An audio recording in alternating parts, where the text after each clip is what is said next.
Chris is probably the most plausible person in the entire group, while Christian and his sidekick Tyler were interviewing Lombardi, Myers, and I shit you not, presented the investigators with the Dunkin' Donuts gift cards. I mean, what? But I'm sure she wasn't trying to bribe the detectives. Of course, Christian and Saxton said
Here's what I think.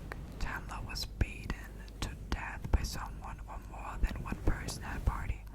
The Force G12 are covering it up with the help of their friends at FCSO and coming pity. Yes, that's true, because the people from the party had much friends at the police. For me, it's all the inconsistencies in the interviews and police report. If you tell the truth, your story never changes, and there should be no inconsistencies in the police statement. Like Jane's and her husband's stories changed so often, so often. They said like 3 times something different. Some difference. It's crazy. Whether there was an unlit cigarette and neither undetected, I doubt it. There's absolutely no way Tamla would have landed in the position she was found in if she had an accident fallen. That's what the police says too. The position she was landing is not normal, and normally it could not be like that, but nobody, or they called it just an accident. A couple of things I did not mention to both because I wanted to put them here.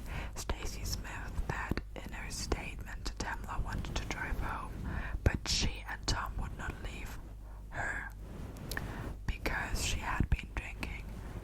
Yet 4 others were allowed to go home. That makes 0 sense because according to the guests she did not appear intoxicated at all. It was cold that night because according to Maya's interview the group tried to get the fire pit on but failed. So if Tamla kept going outside for a smoke, why didn't she put her coat on? Why was she found without the coat in the morning, just in her pajama? Why did the state medical examiner perform an autopsy if she died accidentally, as the police insist?